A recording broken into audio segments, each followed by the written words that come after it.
Əziz 11-ci siniflər, qəbul imtahanına hazırlaşırsınız, onda bu videoya diqqət yetirin. Çünki bu videoda 2026-da qəbul imtahana düşmüş sualın birinci izahına baxacağıq. Sxemə əsasən doğru kəsişmələri müəyyən edin. Əsas və aralıq sahibləri onurğalı heyvandır. Söhbət burada öküz solterindən gedir. Öküz solterinin aid olan düzgün ifadələri seçməliyik. Onurğalı heyvandır, bəli. Çünki əsas sahibi insandır. Aralıq sahibi isə qaramaldır.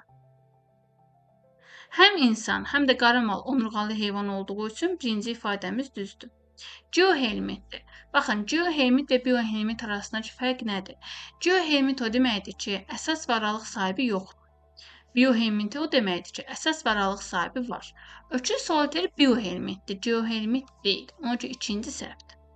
Əsas və aralıq sahibləri atmosfer havası ilə tənəffüs edir. İstər insan, istərsə də qaramal ağciyərlərlə tənəffüs edir və ağciyərlər də atmosfer havası ilə tənəffüsdür. Ona görə üçüncü ifadə də düzdür. Aralıq sahibində törətdiyi xəstəlik teniarinxozdur. Aralıq sahibində törətdiyi xəstəlik teniarinxoz deyil, finnoz xəstəliyidir. Ona görə dördüncü ifadə yanlışdır. İkinci və dördüncü ifadəmiz yanlış, 1 və 3 düzgündür. Buna əsasən düzgün cavabımız A variantı olacaq.